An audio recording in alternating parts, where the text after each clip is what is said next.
Agora eu estou gravando.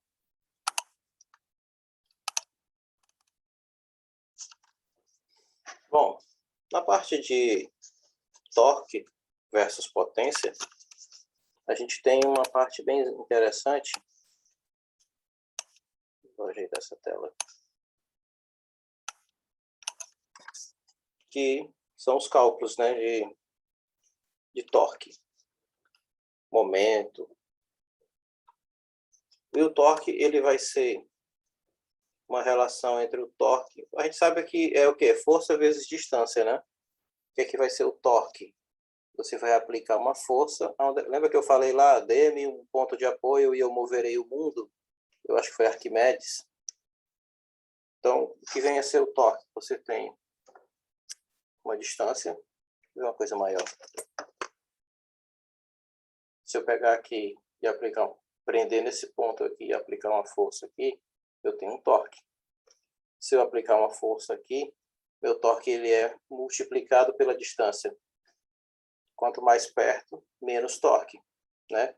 Digamos que aqui eu tenho uma força de 10 newtons e eu tenho uma distância de 5. Vai ser 10 vezes 5. E se eu tenho uma distância de 10, então vai ser 10 vezes 10. Aí o torque, obviamente, quanto mais distante, o torque aumenta. Foi aquilo que eu falei do borracheiro, que ele usa aquelas chaves gigantes e aí ele dá só um tequinho de força e ele consegue multiplicar a força dele e consegue soltar um parafuso que está preso.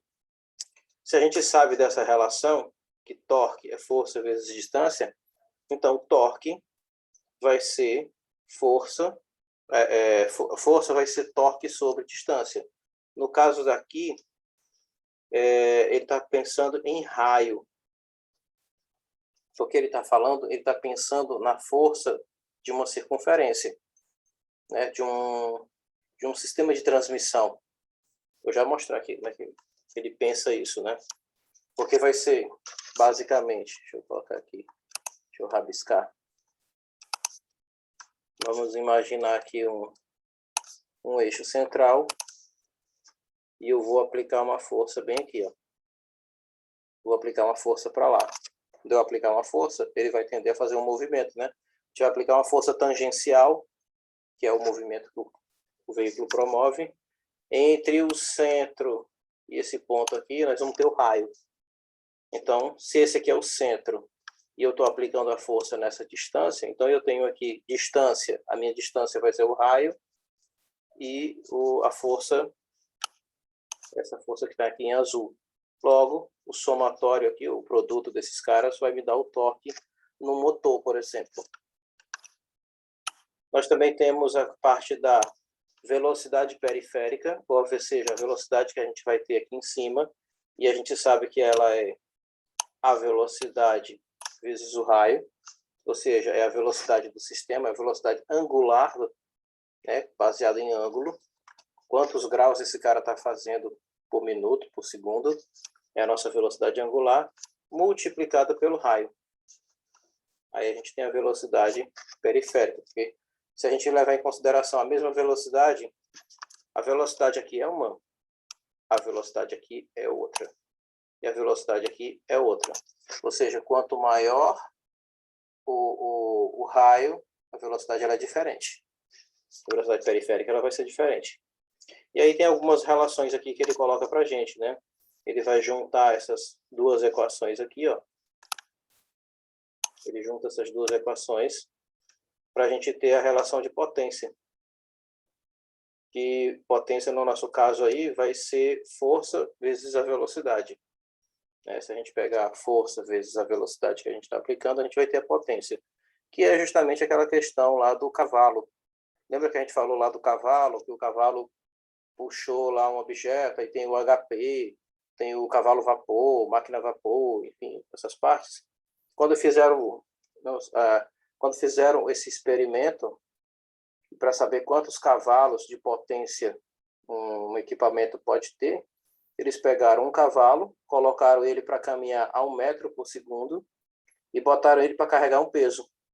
E aí eles verificaram que o cavalo conseguia levantar 76 quilos de alguma coisa a uma velocidade de 1 metro por segundo.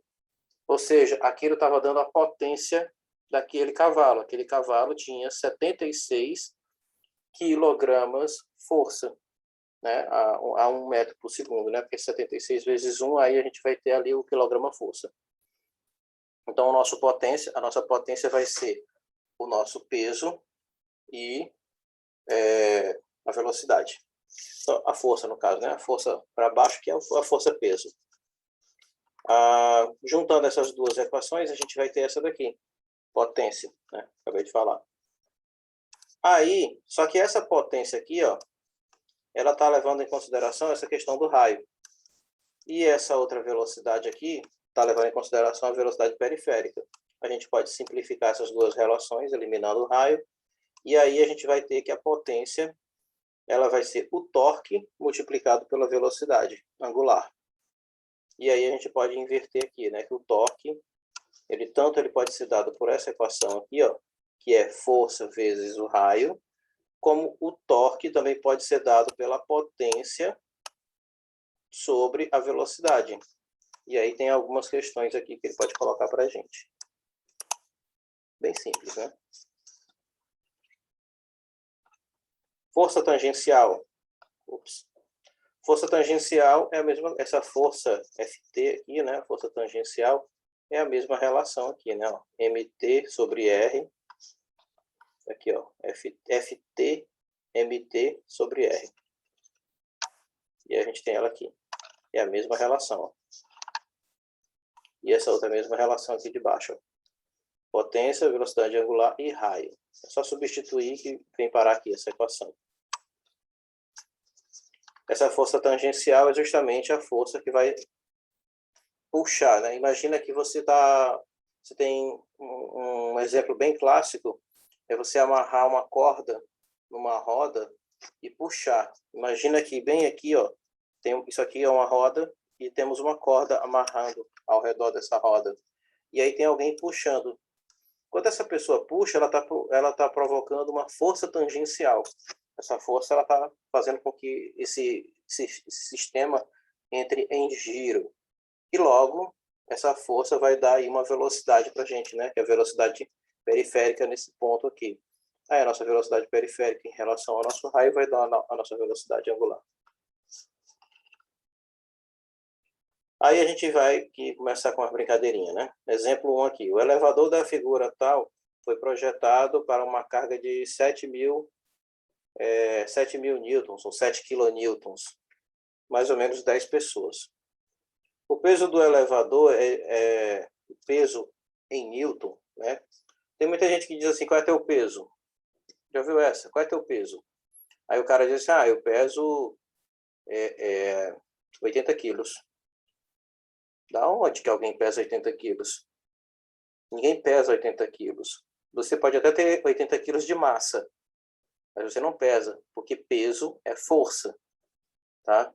Você pesa, aí bota aí 80 quilos de massa, eu vou arredondar para 10, a aceleração da gravidade para 10 metros por segundo ao quadrado, você vai pesar 80 quilos, são aproximadamente 800 newtons. Aí sim, qual é teu peso? 800 newtons. Qual é a tua massa? Eu tenho 80 quilos. Aí é diferente. Mas tem gente que fala, qual é o teu peso? Eu tenho 80 quilos. E está errado. Então, o peso do elevador é de 1 kN. Bom, se o peso do elevador é 1 kN, a nossa brincadeira aqui, ele tem uma carga máxima de 7 kN, né? Possuímos aqui um contrapeso também de 1 kN. Por quê? O nosso sistema aqui, todo elevador ele possui um sistema de peso e de contrapeso. Esse contrapeso, ele é justamente para manter o nosso elevador em equilíbrio, né? Quando a gente desenha aqueles sistemas em física, né? Uma força para cá, uma força para cá, a força-peso, a força-tração, que é a força oposta à força-peso, força das cordas, polias. Então, a gente precisa ter aqui uma contraforça que levante ou que mantenha esse cara em balanço, em equilíbrio, para que ele possa subir e descer livremente. E os outros 7 quilonewtons, que no caso seria botar 10 pessoas dentro desse elevador. Quem vai ter que dar conta desses 7 quilonewtons é o motor, com seus sistemas de engrenagem. O motor ele não deve dar conta do peso do elevador. O peso do elevador, se não fossem as engrenagens e as travas de segurança, teoricamente, se você pegar no elevador e só empurrar ele para cima, ele vai levantar no dedo, porque tem que ter um equilíbrio entre a força e o contrapeso. É tanto que quando você consegue ver um poço de elevador aberto, você vê aqueles contrapesos gigantes do lado da parede, né? Então, geralmente, quando o elevador está lá embaixo, o contrapeso está lá em cima. E quando ele está no meio, eles se equilibram. Quando o elevador vai lá para cima, o contrapeso vai lá para baixo. Aí ele vem aqui, determine a potência do motor para que esse elevador se desloque com uma velocidade de 1 metro por segundo. A mesma coisa do cavalo, né? Então a gente precisa ter o que aqui, ó? Primeira coisa que a gente vai ter que fazer é distribuir essas energias. Bom, se nós temos 10 pessoas, e essas 10 pessoas são 7 quilonewtons, mais o nosso elevador, que é 1 quilonewton, então nós temos aqui 8 quilonewtons. Esse sistema aqui de contrapeso está jogando 1 quilonewton para cima. E o nosso motor tem mais 7 quilonewtons para cima, porque, né, 7 com mais 1 são 8, somando, dando equilíbrio. Sem esse equilíbrio, esse cara não sobe. Aí ele vem aqui, ó, nós temos aqui a potência do motor, esse 1 quilonewton aqui, ó, ele está eliminando esse 1 quilonewton daqui. Então, o motor, ele é responsável pelos 7 quilonewton e não pelos 8 quilonewton, tá? Os 8, um desses 8 quem é o contrapeso que está segurando. O motor só vai dar conta de 7. É a carga dele. Então, a força do cabo ou a contraforça que o motor vai fazer é de 7 quilonewtons, que é a nossa força, e vezes a velocidade. Isso aqui vai dar a potência. Tá? É o mesmo experimento do cavalo. Deixa eu mostrar, se eu me lembrar do experimento do cavalo aqui em cima.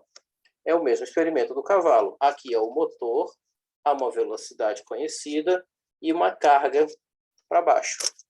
Tá? É o mesmo experimento do cavalo. Logo, a potência do motor era de 7.000 watts. Lembra? A força ela é dada em newton. A velocidade é em metro por segundo. Quando a gente tem newton, metro por segundo, a gente tem watts, em homenagem a James Watt, que inventou essa munganga. E aí a gente tem aqui que a força do nosso motor é de 7 kN. 7 watts, 7.000 watts, 7 kilowatts. Para achar a potência do nosso motor, a gente vai fazer essa conversão aqui de cavalo-vapor, HP. É só pegar a nossa potência e dividir por essa unidade aqui, ó. É um padrão, tá? E aí a gente sabe que a gente vai ter aproximadamente 9,5 CV. Teria que ter um motor de 9,5 CV. É um motor bem forte, né, para falar a verdade. Aí vocês vão dizer assim, professor, mas 9,5 CV realmente dá conta? Lógico, ele tem um sistema de engrenagens, né? Ele vai ter uma caixa de redução. Ele sozinho ele não dá conta, não. Precisa ter o sistema de redução. Aí, por uma questão de segurança, né, o motor, para ser utilizado, deve possuir 10 CV, normalizando o mais próximo o valor dimensionado. Geralmente se dimensiona para cima. Tá? Eu preciso de 9,1 CV. Particularmente, eu jogo para cima. Eu não jogo, vamos arredondar para 9. Não, vamos arredondar para cima por uma questão de segurança. Aí a gente dá fator de segurança. Aqui é a mesma coisa, né? Exemplo 2. A figura dada representa um servente de pedreiro erguendo uma lata de concreto com um peso de 200 newtons. Se a gente levar em consideração a gravidade, vou fazer uma conta aqui. O que é o peso, né? Peso é força-peso, F, vou botar assim, F é igual peso, a força, que é igual ao peso, é igual a massa vezes, no caso, a aceleração da gravidade. Então, se a gente está vendo ali que tem 200 newtons, então a gente vai fazer o seguinte.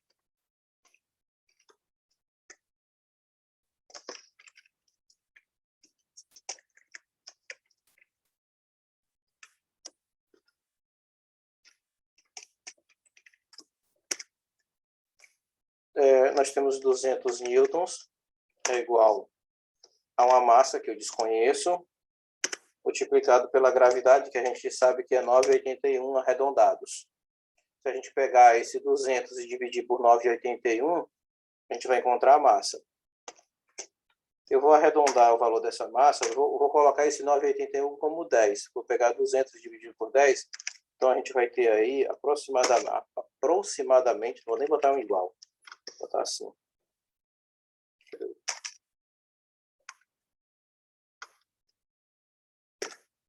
Aproximadamente 20 quilos. Então, o nosso pedreiro aí, ele está tentando levantar 20 quilos de massa.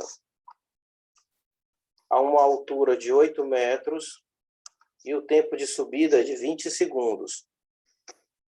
Fiz essa pergunta na aula passada. O que é velocidade?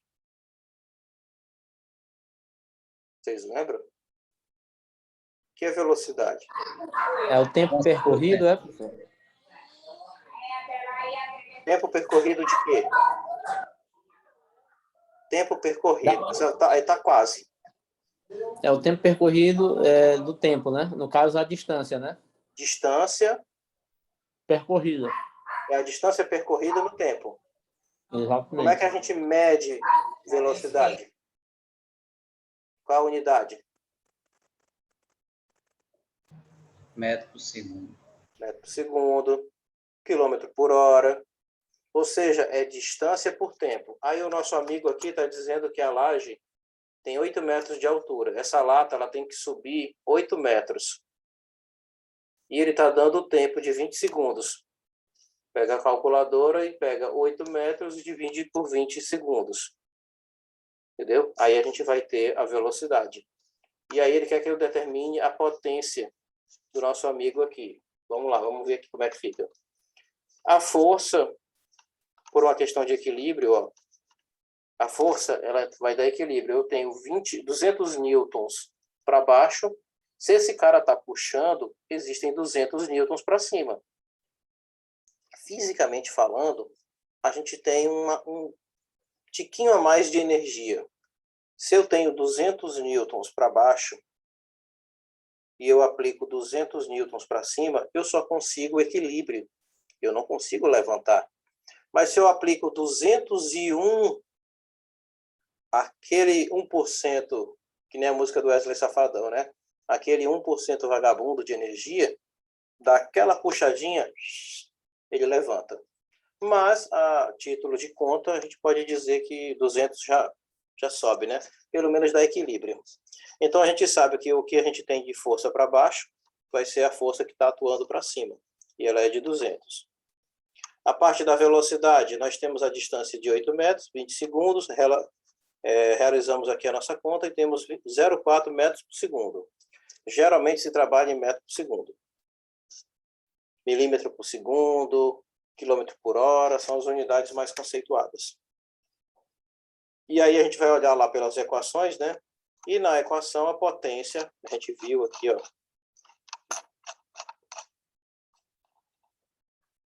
Potência, tem as equações aqui, ó. Força vezes a distância, né? Tem essa outra relação aqui, ó. Potência é força vezes a velocidade. Qual é a força que nós temos? 200 newton. Qual é a velocidade? Ele falou em 0,4 metros por segundo.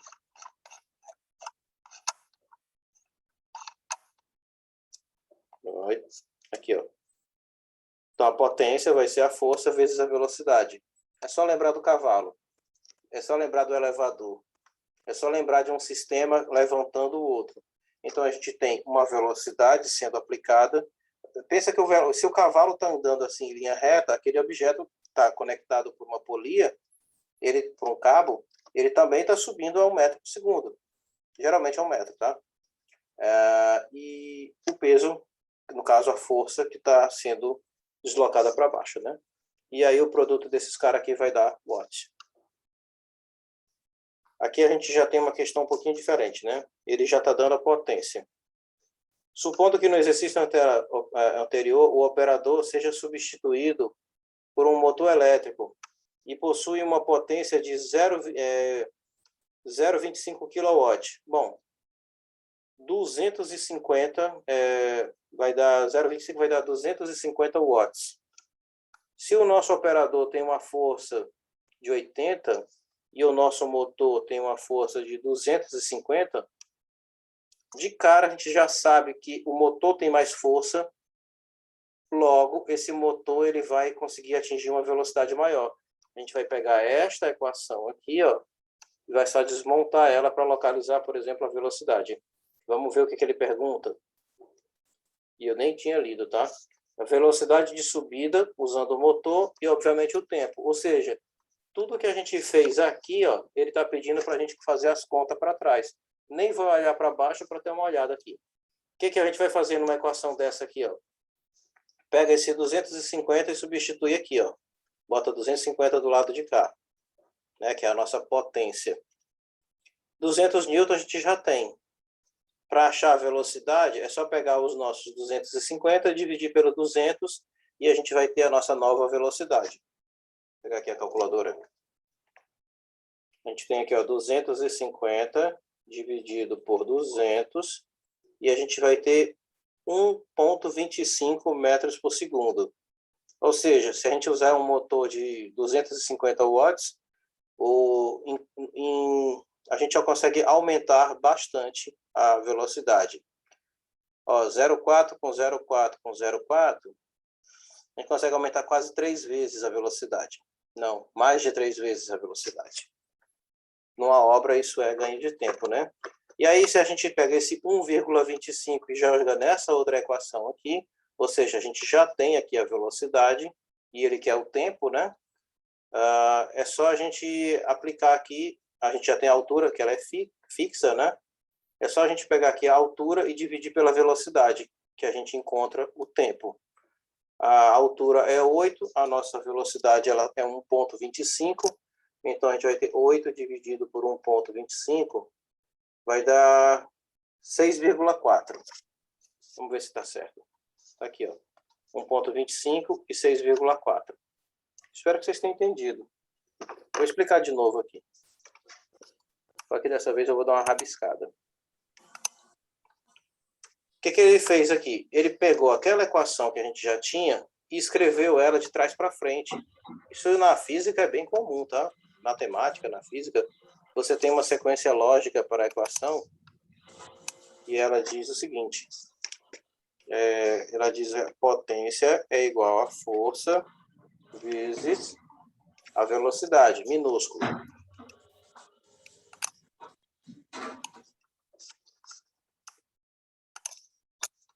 E aí, a gente vai pegar esta velocidade aqui, ó, vai isolar, vai passar essa força para baixo. E aí a equação fica com essa cara aqui, ó. A gente estava, na questão anterior, a gente estava buscando a potência. Eu tinha a força e eu tinha a velocidade.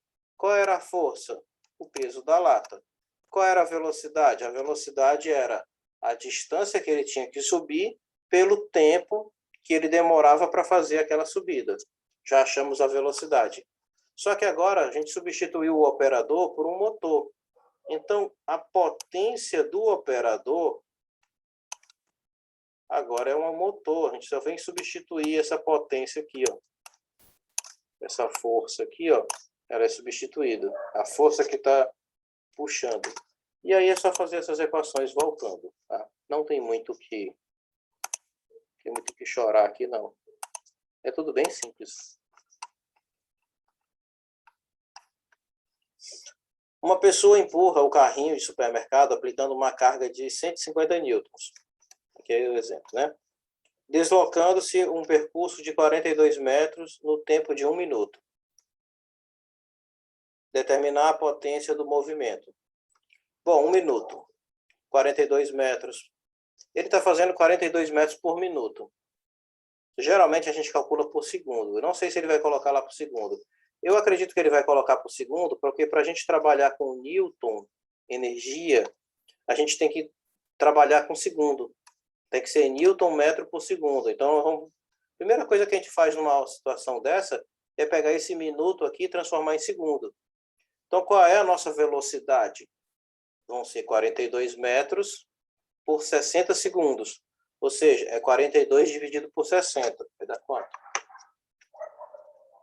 42 dividido por 60 vai dar 0,7 metros por segundo. Ou seja, esse cara consegue percorrer 0,7 metros a cada segundo. Já temos a nossa velocidade. Temos a velocidade e temos a força, né? Se temos a velocidade e temos a força, nós temos a potência do nosso amiguinho aqui, né? Vamos ver aqui como é que ficou. Velocidade, aqui, ó, 0,7 metros por segundo. E a potência do nosso amiguinho vai ser pegar a força que ele está aplicando, 150 newtons, vezes a velocidade, aí newton metro por segundo é watt, tá? Sempre lembrar de fazer essa continha aqui, ó. Newton metro por segundo é watt, tá? E aí é só multiplicar 150 vezes 0,7 vai dar 105. Essa é a potência que ele está aplicando. Nós também somos elementos de potência. Quando você pedala, você é uma máquina de potência. Ah, professor, o senhor está dizendo que nós somos máquinas? É. A gente precisa de um bom combustível para poder se alimentar. A gente precisa de combustível para poder produzir energia. Que combustível é esse? Alimento, comida. Água, comida, carboidrato, açúcares, etc. Sisteminha de transmissão. Transmissão por correios, representado nessa figura aqui, é acionada por um motor elétrico. Veja que naquelas questõezinhas anteriores, lá de cima da aula anterior, a gente estava falando sobre aquelas relações de transmissão entre coroa e catraca, né? Coroa e catraca, né? Entre essas relações. Então, a gente tem aqui os diâmetros, a gente pode relacionar diâmetro da engrenagem maior com a engrenagem menor, a gente pode relacionar velocidade, a gente pode relacionar praticamente tudo aqui. Número de rotação, etc. Agora aqui a gente vai colocar um sistema com motor, né, para funcionar. Então, o nosso sistema aqui é acionado por um motor com uma potência de 5,5 kW, com uma rotação de 1.720 RPM, chavetando a polia 1 do sistema. Está bem aqui, o motor está preso aqui. As polias possuem, respectivamente, os seguintes diâmetros. Diâmetro 120 e 300. Está aqui, ó, 120 e 300. Desprezar as perdas, ou seja, não vamos pensar nos atritos. Determinar para esta transmissão velocidade angular, frequência de corte, torque, velocidade angular da polia, frequência da polia, rotação, torque da polia. E aí tem uma resolução aqui, ó. Aí eu vou pedir que vocês façam, eu não vou ficar repetindo uma coisa que já está gravada aqui. Eu vou pedir que vocês façam essa questão, vocês mesmos, de preferência, sem olhar para a resolução. E, professor, é difícil sem olhar para a resolução. Tentar sem olhar para a resolução, tá? Porque na hora da prova vai ter tanta informação que ficar olhando para a resolução não vai ajudar muito, tá? Tentem resolver vocês. As relações, elas são muito simples. Velocidade angular, a parte de angular, frequência, a parte de torque, né? A gente acabou de ver que torque é fácil. Então, a gente vai pular essa parte aqui. Eu vou deixar isso aqui para vocês fazer. Aqui é a parte de transmissão, né? Módulo. Na parte de transmissão de engrenagem dentada, principalmente, aqui é a mesma coisa, tá? Vai ser a mesma coisa. Ele vai pedir para a gente para fazer o mesmo tipo de cálculo, né? Velocidade do pinhão, engrenagem e tudo mais. Eu já tinha falado isso e eu acredito que alguns de vocês já saibam, né? Você tem aqui, ó, pinhão e coroa. Número de dentes e módulo. E aí, com essa informação, a gente consegue dizer, a gente consegue afirmar que essas duas engrenagens elas vão se encaixar, principalmente com os módulos. E essa relação entre o número de dente e o módulo vai dar para a gente o diâmetro, né, o diâmetro primitivo, ou seja, aonde esse cara vai se tocar, com esse diâmetrozinho aqui, ó, e o tamanho da nossa engrenagem, tá? Em diâmetro. Aí tem aqui uma questãozinha também, vou pedir que vocês façam sem olhar para cá. Aí vai aquela questão, né, que às vezes um professor, certa vez, tem até uns exemplos aqui, ó, exercício proposto. E eu vou pedir que a nossa conversa comece a esquentar aqui.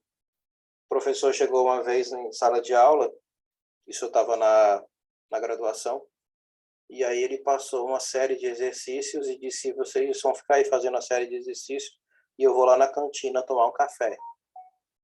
E aí todo mundo ficou com aquela cara de, puxa, mas quem garante que eu não vou pescar? Quem garante que eu não vou fraudar?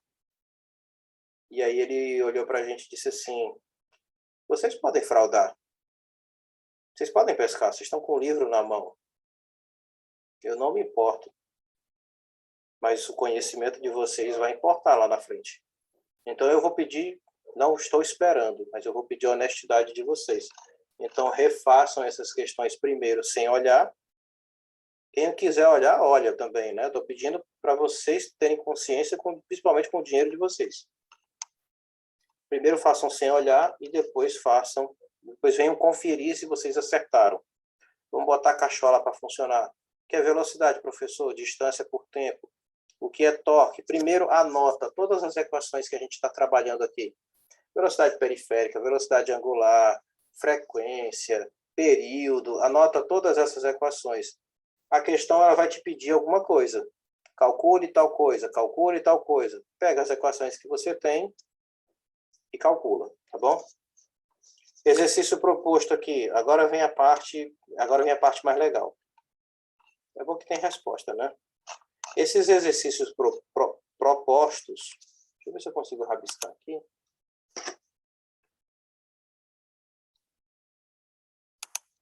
Não, aqui era bom se pudesse rabiscar, né?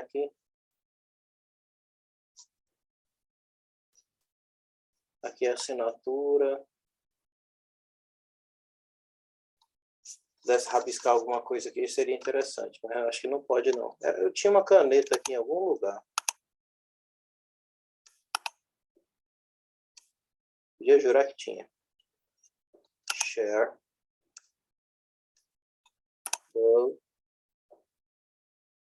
Aqui umas canetas, mas não... Visualização, comentário. Aqui... Não, aqui é polilinha. Aqui.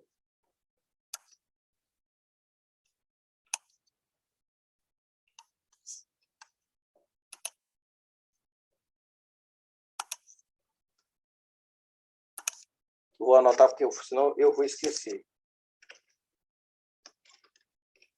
Este exercício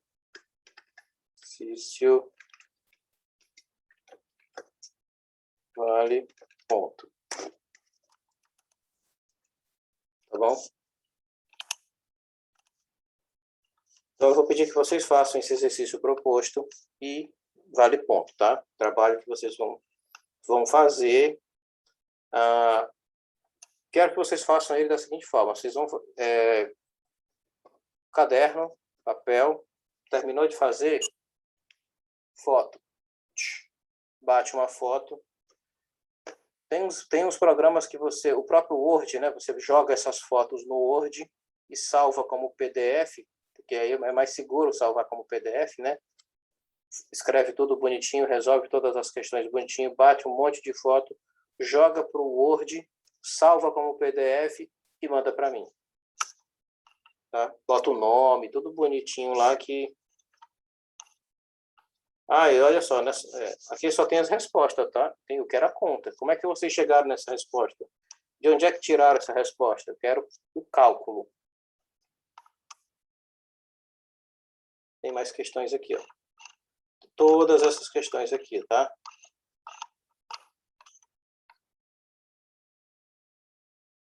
Deu para entender o que eu quero?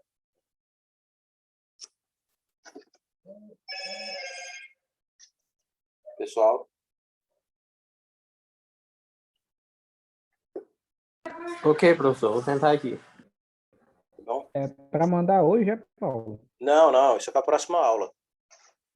Tá? Vocês têm tempo para fazer. Próxima aula, vocês vão brincar aí no final de semana. Aí, próxima aula, vocês... Deixa eu só apagar uma luz que está aqui me incomodando. Está vindo para cá. Só um segundo.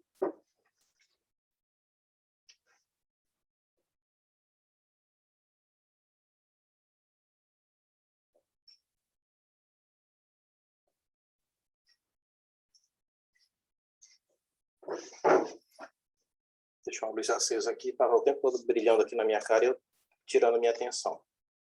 Bom, vamos lá. A parte de rendimento. Em qualquer tipo de transmissão é inevitável a perda de potência, né? Que ocorre nas engrenagens, mancais, polias, correios, roda de átrio, originada pelo atrito. Rodas de atrito originada pelo atrito entre as superfícies. A agitação de óleos lubrificantes, escorregamento entre correios e polias. Então, a gente tem aí uma relação de potência. Como é que a gente sabe que um sistema não está muito bom? Você pega um sistema, uma engrenagem, eu tinha um rolamentozinho aqui dando bobeira. Minha mulher limpou aqui e eu acho que ela guardou meus rolamentos. Mas enfim, então rolamento. Você pega um rolamento e você dá uma pistoladazinha nele aqui, dá uma chulipa nele. Ele vai rodar. 10 minutos, tá, pessoal? Assim que ele encerrar, a gente recomeça. Você dá uma pistoladazinha nele aqui, ele vai girar um pouquinho. E aí ele vai parar. Por que ele para? Porque é uma engrenagem pequena. E ela perde energia muito rápido. Um outro exemplo, ventilador. Assim que você desliga o ventilador, ele ainda gasta um pouquinho de tempo e até ele parar totalmente. Ele não para totalmente. Por que ele gasta esse pouquinho de tempo e por que ele para? Ele vai parar por 2 motivos. O primeiro motivo é o atrito dos rolamentos, o atrito da própria graxa que tem ali dentro dos rolamentos. Aquela graxa, ela, para quem não sabe, não viu, não conhece, graxa. Depois, quando eu for falar da parte de graxas e sistemas de lubrificação, eu vou falar do que essa coisa é feita. Aí vocês vão dizer, nossa, sério? Isso? Vocês não vão nem acreditar. E os substituintes que existem, naturais principalmente. Então, a graxa, ela também apesar dela ser um negócio meio viscoso, a graxa é, na verdade, um óleo que está querendo ir para o estado sólido. Ela está no estado pastoso. Ela tomou alguns aditivos e aí ele saiu do estado líquido e foi para o estado pastoso, né? Existem vários tipos de óleos que a gente consegue fazer misturas e fazer com que ele se torne uma massinha pastosa. E com o atrito e com o aquecimento do motor, aquela massinha pastosa, ela vira meio que um óleo. Graças ao calor ali dentro, né, ela vai se dissolvendo ali, virando um óleo. Isso ajuda na parte do atrito. O segundo fenômeno que faz com que ele pare é o seguinte: imagina que o ventilador ele gira e a hélice ela está batendo no ar, o ar está aqui circulando, ela tá fazendo igual um abano, né? Se a gente fizer esse movimento aqui de frente aqui para o nosso rosto, a gente vai sentir o vento vindo, igual um abano. Então, quando a hélice faz esse movimento, ela está empurrando o ar para frente. E o ar está dando uma contraforça para trás. Então, a gente precisa aplicar potência no motor para que ele vá para frente, vença a resistência do ar e jogue esse ar para frente. Lembrando que quando eu desligar o motor, ele vai ter ainda ali a inércia fazendo ele girar, porém, como não tem mais uma potência sendo dada para ele, o ar agora está fazendo um efeito contrário, de frenagem. Quanto mais ele roda, mais mais ele está batendo no ar e o ar vai frear ele. Então a gente vai ter aí dois fenômenos, né? O atrito lá dos rolamentos e o atrito do próprio ar. Para essa parte, né, a gente já viu como é que a gente calcula a parte de potência e tudo mais. Então a gente tem ali a nossa potência de entrada, ela vai ser a potência útil mais a nossa potência dissipada. E aí a gente vai ter a relação de rendimento. Rendimento é sempre uma questão de porcentagem ou uma questão de fração. Vocês sabem qual é o rendimento de um carro? Vocês fazem ideia do qual é o rendimento do carro? Qualquer carro. Pode chutar qualquer um. Bruno? 40%. Por aí. 35, 30, 35.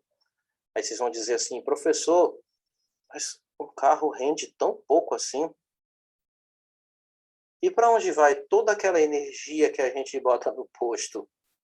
Porque vocês sabem que combustível é energia no estado líquido, né? Você pegou combustível e o legal é que aquilo tem todo um processo para chegar naquele estado, né? Mas aí você tem um líquido e aquele líquido, gasolina, diesel, não importa, eu não estou falando de combustível, no geral. Bota dentro de um tanque, energia armazenada no estado líquido, uma bombinha puxa, joga dentro do motor, ocorre explosão e a gente tem movimento. E a parte de eficiência, 30% a 40%. E aí vocês vão dizer assim, professor, tudo bem, 30%, 35%, 40% os carros mais eficientes. Um carro de Fórmula 1, top, deve ter um rendimento aí de uns 50% estourando. Nem ele consegue, nem os carros de Fórmula 1, que são carros de altíssima performance e que atingem altíssimas velocidades, não consegue ser eficiente. A gente prova isso quando a gente for ter aula de máquinas térmicas, a gente prova por que essa eficiência, por que a gente nunca vai conseguir atingir o 100% da eficiência, por que a gente não chega no 100% de eficiência. Existem perdas, quando o motor está entrando em funcionamento, primeira coisa que acontece que vocês mesmos podem perceber, carro e moto.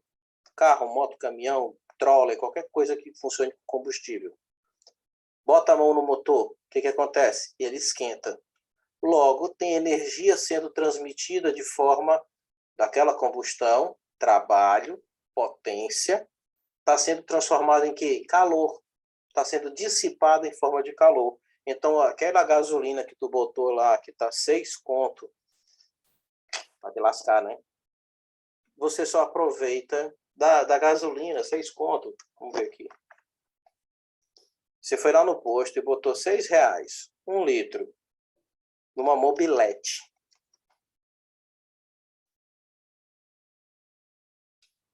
E 6 menos 2,4.